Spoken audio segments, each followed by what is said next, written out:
আমি অল্প দিনই বুঝতে পারছি যে আমার অনেক সমস্যা ছিল, ওগুলো আমার আস্তে আস্তে কমে গেছে। বর্তমানে এখন আমার 80%ই কমে গেছে। এখন আগের মতো এরকম দুশ্চিন্তা হয় না, আগের মতো দুর্বলতাও হয় না, মানসিক সমস্যাটাও আর এখন হয় না।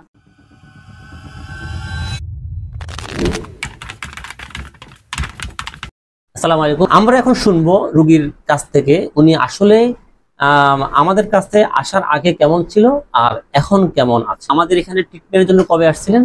2022 সালে। তখন আপনার সামগ্রিক শারীরিক কন্ডিশনটা কি ছিল, মানে কি ধরনের অসুবিধা ছিল আপনার তখন? আমার হচ্ছে গিয়ে প্রচুর মাথা ব্যথা ছিল, তারপর শরীর দুর্বল ছিল, পর শরীরে হাত পা ঝিনঝিন ঝিনঝিন করতো, প্রেসার লো। এই নিয়ে আপনাদের এখানে আসছি। এই ধরনের প্রবলেমের জন্য পূর্বে কোনো ট্রিটমেন্ট নিয়েছিলেন? হ্যাঁ, আমি এখানে পূর্বে ট্রিটমেন্ট নিয়েছি, হসপিটালে ভর্তি হইতাম, মাঝে মধ্যে অসুস্থ হয়ে যেতাম, মাথা ব্যথায় প্রচুর মাথা ব্যথা হইতো, তারপর অজ্ঞান হয়ে যেতাম, হসপিটালে যাই ভর্তি হইতাম। ওই ট্রিটমেন্টটা আনুমানিক কত বছর চলে? 16 থেকে 17 বছর। 16 থেকে 17 বছর এরকম। এরপরে যখন ট্রিটমেন্ট নিচ্ছিলেন যে তখন ডক্টর আপনাকে কি বলে? আমার হচ্ছে ডাক্তার এরকম কিছু বলে নাই, জাস্ট ওষুধ দিয়ে দিত, ওষুধ খাইতাম, কিছুদিন ভালো থাকতাম। ভালো থাকার পরে আবার হয়তো কি হঠাৎ করে আমি আবার অসুস্থ হয়ে গেছি, মানে প্রচুর মাথা ব্যথা আবার শুরু হয়েছে, মাথা ব্যথার থেকে আমার শরীর দুর্বল হয়ে গেছে, এরকম আবার ওষুধ খাইতাম, আবার ভালো হইতাম, এরকমই মানে কন্টিনিউ যাইতো আমার, কিন্তু ফুল ভালো কখনোই হয়নি। তার মানে 16 থেকে 17 বছর আপনি যখন এই যে প্রচলিত চিকিৎসা, যেটা ওই আমরা অ্যালোপ্যাথিক চিকিৎসা বিভিন্ন ডাক্তার থেকে খেয়েছিলেন, হ্যাঁ, খাওয়ার পরে কমতো আবার আসতো, আবার হইতো, খাওয়ার পরে কমতো আবার আসতো, এরকম একটা বিষয় ছিল। তারপর ডাক্তার আপনাকে কি বলে, এই যে পেন কিলার খাওয়ার পরে ওনারা কি বলে? ডাক্তার আমাকে বলছে যে পেন কিলার খাওয়া একেবারেই নিষেধ। আমার মানে পেন কিলার খাওয়াই যাবে না, পেন কিলার যদি আমি খাই তাহলে আমার সমস্যা হবে।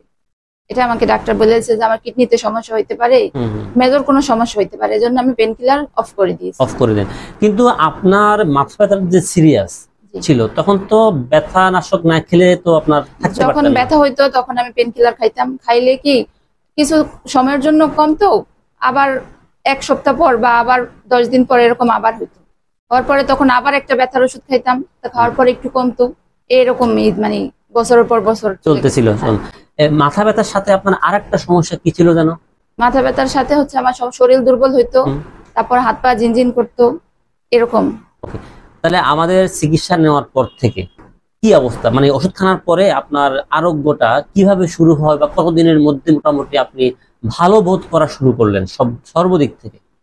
মানে ওষুধটা প্রথম শুরু করছি, এর কিছুদিন পর থেকে মানে আস্তে আস্তে কমতে শুরু করছে। মানে আমি অল্প দিনই বুঝতে পারছি যে আমার অনেক সমস্যা ছিল, ওগুলো আমার আস্তে আস্তে কমে গেছে, জাস্ট মাথা ব্যথাটা আছে। বর্তমানে এখন আমার 80%ই কমে গেছে, 20% আছে। ওইটা হচ্ছে কি আগে হয়তো কি মাসের মধ্যে 4-5 বার উঠতো, এখন এরকম হয় না, জাস্ট একবার হয়, হইলে 2-3 দিন থাকে কম, তারপর এমনিতে আবার কমে। আর এরই সাথে আপনার বলছিলেন যে মাথা ব্যথাটা উঠতো আপনার মেইনলি অ্যাংজাইটি থেকে, জি, দুশ্চিন্তা থেকে। দুশ্চিন্তা, হ্যাঁ। আপনার কি এখন আগের মতো দুশ্চিন্তাটা হয়? না না, এখন আগের মতো এরকম দুশ্চিন্তা হয় না। দুশ্চিন্তা হয় না। ওকে।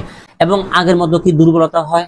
না, আগের মতো দুর্বলতাও হয় না, মানসিক সমস্যাটাও আর এখন হয় না। ওকে। আমাদের এখানে আরেকটা আমি রিপোর্টগুলো অ্যানালাইজ করে দেখলাম, আপনি যখন 2022 সালে আসেন তখন আপনার হিমোগ্লোবিন ছিল 9, জি, তাই না?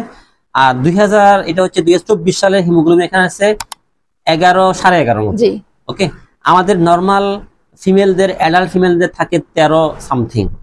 তো আপনি কিন্তু লাস্ট 4 মাস কোনো টেস্ট করাননি বা লাস্ট 1 বছর টেস্ট করেননি। আমরা যদি আরেকটা টেস্ট করান আমরা বুঝতে পারবো আপনার এখানে কোনো পরিবর্তন আছে কিনা। আপনার আরেকটা পরিবর্তন হচ্ছে আপনার আয়রনের প্রবলেম ছিল। হ্যাঁ, আমার হিমোগ্লোবিন নিট্রেটের সমস্যা আছে, থ্যালাসেমিয়ার কথা বলছে ডাক্তার, তাই না? সেক্ষেত্রে আপনার আয়রনের ফেরিটিনের অনেকটা কম ছিল। আপনার তখন ফেরিটিন ছিল মোটামুটি 5.351, ঠিক আছে? কিন্তু আপনার 2023 সালে সেটা অনেকটা বেড়েছে, মানে 45.28, ঠিক আছে? তাহলে আমরা রিপোর্ট করে দেখলাম যে হিমোগ্লোবিনটা বৃদ্ধি পেয়েছে, তারপরে ফেরিটিন বা আয়রন লেভেলে আসছে। তারপরে আগে যে খুব দ্রুত হিমোগ্লোবিন লো করতো সেটা এখন খুব একটা দেখা যাচ্ছে না, এখন ওগুলো হয় না, টেনশন করাটা ও হয় না, শরীরও দুর্বল হয় না। মাঝে মধ্যে একটু যখন মাথা ব্যথাটা হয় তখন প্রেসারটা একটু কমে যায়, পরে আবার ওষুধটা খাইলে ঠিক হয়ে যায়। আমাদের যে ট্রিটমেন্ট যে সিস্টেম, আমাদের যে পলিসি, সেটা আপনার কাছে কেমন অনুভূতি হলো? আপনাদের এখানের পলিসিটা ভালো, হোমিওপ্যাথিও ভালো। আমরা চাই হচ্ছে আমাদের মানুষ যেভাবে পেইন কিলার খেয়ে হসপিটালাইজ হচ্ছে, কিডনি ডায়ালিসিস করতে হচ্ছে, এগুলা কিন্তু এটার একটা বিকল্প হচ্ছে হোমিওপ্যাথি। আই থিঙ্ক অনেকের আপনার মতো মাথা ব্যথা অনেক পেশেন্টের ভুগতেছে, কিন্তু তারা হোমিওপ্যাথিকে বিশ্বাস করতে পারে না। কয়েকটা কারণে করতে পারে না। এক হচ্ছে ভুল তথ্য, আর একটা হচ্ছে প্রতারণার শিকার তারা। আসলে ভালো মন্দ সব জায়গায় তো আছে। অবশ্যই যদি ভালো ডাক্তারের বা সঠিক হোমিওপ্যাথি ডাক্তারের আন্ডারে চিকিৎসা উনি না করে, তা তিনি ট্রিটমেন্ট নাও পেতে পারেন, স্বাভাবিক। সেখান থেকে তাদের একটা অবিশ্বাস তৈরি হতে পারে। এই হচ্ছে অবস্থা।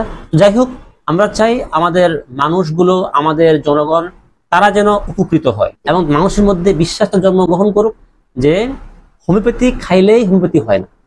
হোমিওপ্যাথির মধ্যে আসল আছে, নকল আছে, ভালো আছে, মন্দ আছে, তাই না? ডাক্তারদের মধ্যে আবার ডিগ্রি আছে, ওদের বিভিন্ন অভিজ্ঞতার ব্যাপার স্যাপার আছে, জানাশোনার ব্যাপার স্যাপার আছে।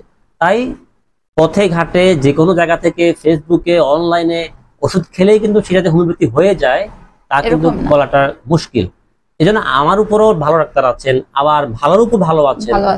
আল্লাহ তাআলা আমাদেরকে সঠিক বুঝ আমাদেরকে দান করুক এবং প্রত্যেকের সুস্থতা কামনা করে প্রত্যেকটা মানুষকে আল্লাহ তাআলা সঠিক পথের দিশা দান করুক, তারা যেন সঠিক চিকিৎসা গ্রহণ করতে পারেন। আসসালামু আলাইকুম ওয়া রাহমাতুল্লাহ।